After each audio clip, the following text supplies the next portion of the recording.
Bruno and I met on Instagram. Or rather, I subscribed to his account because I've been interested in mixed martial arts for a long time. I used to do kickboxing myself. And a few years ago, when I was still in charge of PR service at a major TV channel, I wrote a lot about our fighters and supported the development of MMA in our country to the best of my ability. At that time, we were not doing well in the sport, although there were a lot of very talented athletes who had a great future. The sport was raised practically by the forces of enthusiasts, among whom were the leaders of our MMA federation. We became friends then and still maintain good relations. So, Bruno became a coach of one of the athletes. I'm just very happy about the success of our guys, as well as the development of MMA in the country.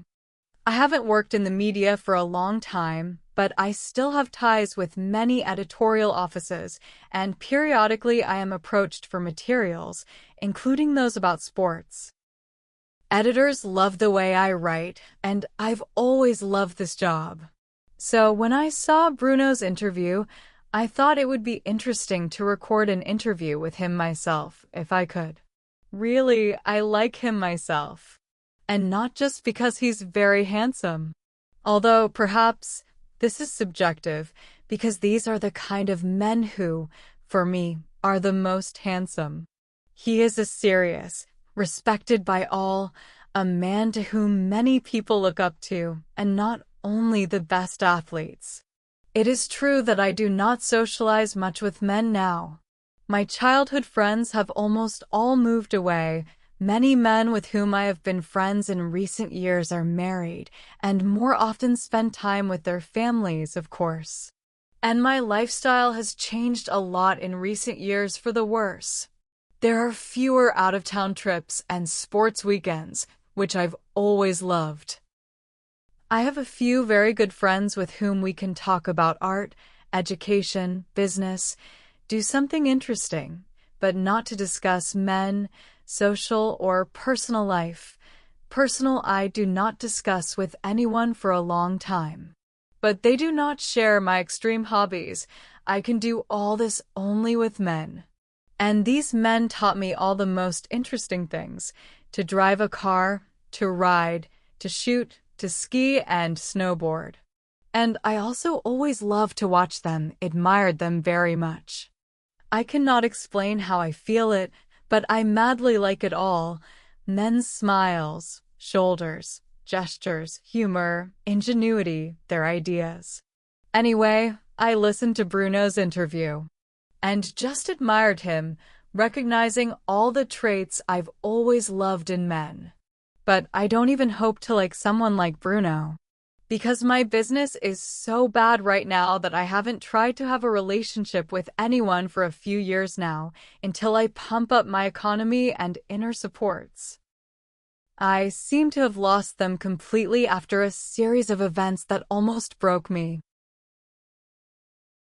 I lost a child to doctors, then my younger sister became seriously ill, and just before the pandemic my relationship with my boyfriend of almost a year collapsed.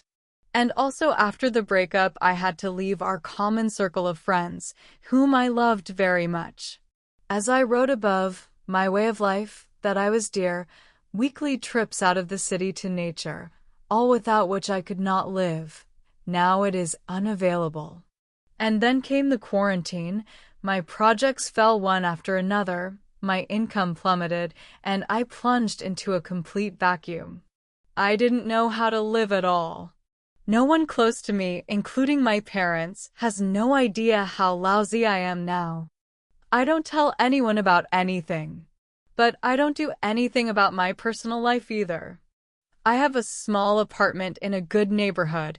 Among my friends and close circle there are quite a few people, quite famous. But our living standards and incomes are not comparable. Sometimes I even wonder why they are friends with me at all. I enter their homes, I know their parents, their children are growing up in front of my eyes. But I can't make any very big contribution to our friendship now, except for my participation in their affairs, good mood, desire to organize interesting leisure time if possible or to help them in their work. And besides, I am already 44 years old. During the difficult last years, I have almost no savings left, and all that kept me in these years is responsibility to my parents and some pride, maybe stupid, that it would be a shame to die so ignominiously. So I fight hard. I try to work more, do sports, look for new acquaintances, expand my social circle as much as possible. I also get so badly because at times I am overcome by despair, and it's as if I am frozen. I lose the desire to do anything at all. Only by an effort of will and force myself. In the past, I always had men who were well off. My first husband was also from a wealthy family, grew up in the center of the city, and I'm on the outskirts. The family is almost poor. About Bruno, I thought it would be great if we met and at least had an interesting conversation during the interview. If there is a chance to become friends, I will try to use it. In his social networks, I sent a short message congratulating his student's victory, and Bruno unexpectedly replied, "Thank you very much from the bottom of my heart." Then he wrote me back some more. We chatted for a while, but I had to work and I promised to write as soon as I was free. I remembered about it only the next day and wrote that I had gotten caught up.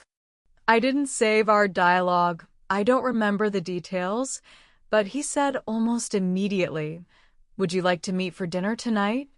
I replied that I would love to, only it would be better to even go for a walk instead of sitting somewhere.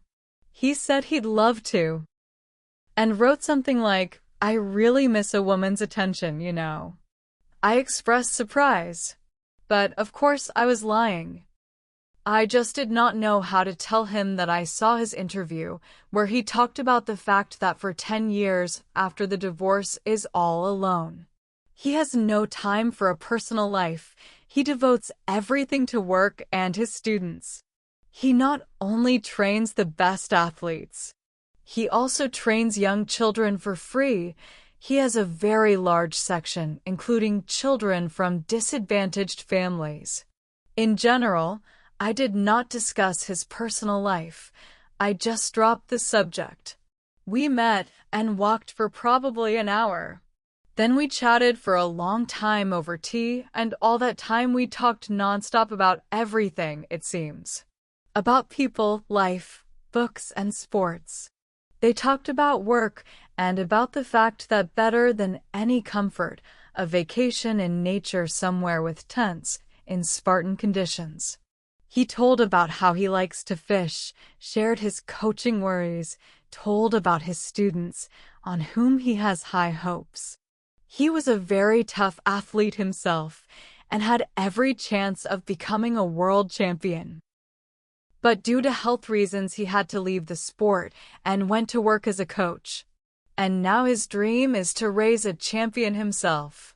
Even on the way to the park, we talked a lot in the car, and it was clear that we have a lot in common. No awkward pauses, no awkward moments in the conversation. Easy in a word. And on the way back in the car too. I didn't try to flirt with Bruno. Indeed, it felt like we had known each other for a long time. It was easy to communicate. And though I saw interest and sympathy from his side, but I didn't feel any flirtation from him. And I don't seem to be very good at it.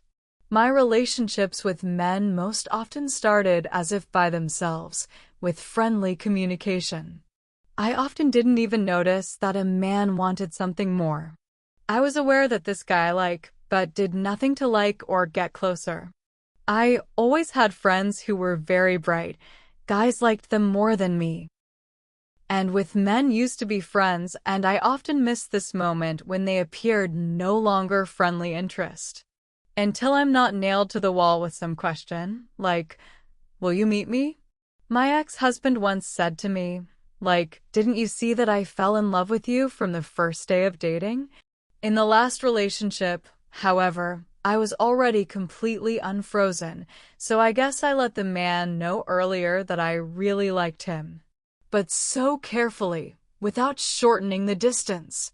So with Bruno, I just enjoyed a good evening and didn't think about anything else. He is not rich, although he is successful. Coaching is not a special business. My close friends are much higher in social status and much richer. But compared to me in my current situation, Bruno is like an oligarch. Although I did not hide my admiration for him. Not with compliments, of course, but it's just that it's usually obvious to me. I never hide my sympathy and interest in people. During the meeting with Bruno, I was thinking how to make him interested. And it seemed that I succeeded. He was eager to talk about himself and asked me a lot of questions.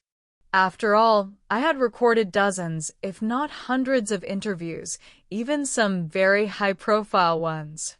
When I got home, I said goodbye to Bruno, thanking him for the evening. He sent a couple of rather long voicemails saying that yes, everything was fine, and about how beautiful the snow was. We said goodnight to each other and never texted again. I didn't even think about it for a couple days because I was so busy. But he did not write again, and I did not.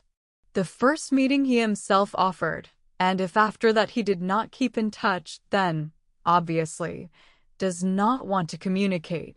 Of course, for 10 years, that he is alone, too, probably got used to build some kind of relationship.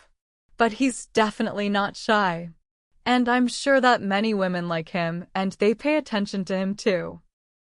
And I also wonder if I have become completely inadequate and out of touch with reality, that I have missed some important moments in our communication when Bruno might not like something. But I usually feel it very well, even around the most closed people. Men's sexual interest in me cannot immediately notice, yes. But the negative, antipathy, embarrassment, dislike, awkwardness, I usually quickly notice. Bruno is 4 years younger than me. Outwardly, you can't tell the difference. He looks very mature. But he may well have expected to see a younger woman. My photos are not bad. However, even though I hardly use filters and I have good skin, I am aware that my age is noticeable. And when you're up close and personal, you'll see things that aren't visible in the photo. Fine lines around the eyes, for example. Bruno may have been disappointed with my appearance when we met, but throughout our communication it was not noticeable at all. On the contrary, he looked without taking his eyes off me as we sat across from each other. My boss always told me at the beginning of my journalistic career that this is my strongest trait. I can see and feel people. That's why my materials about them are so good. Anyway, I'm a complete mess right now. I want to understand what I am missing. Another nuance is that several editors have approached me with a request to do a series of articles about MMA and, in particular, about O and his students who are winning big victories one after another. Tomorrow, they invited me to a press conference with his participation. I, after thinking for a while, declined. But it's silly to refuse all the other materials, especially since I'm paid for it, and not badly. It's been over a month since Bruno and I met. I haven't given up on him. I'm still attracted to him. I'm sure he'll notice it too. I'm not looking for a relationship with a man. I realize that I like Bruno and want to communicate with him. But only on the condition that he is also interested. I hope my reflexivity is not failing me. But what do I rely on if everything that I used to be able to do easily now doesn't work at all? Or is it just age and my lack of spontaneity is complete? In this case, do I even have a chance to get out of my current quagmire and not die alone? I want to understand myself. But it's not really working out. Apparently Bruno looked at me when he met me and found nothing of interest to him. He didn't see anything particularly bad either, but that doesn't seem to be enough to waste time talking to me, much less meeting me. Yes, this simple situation, although not very pleasant. And there are no pitfalls on his part. I just would like an outcome that is pleasing to me. Me, but not him.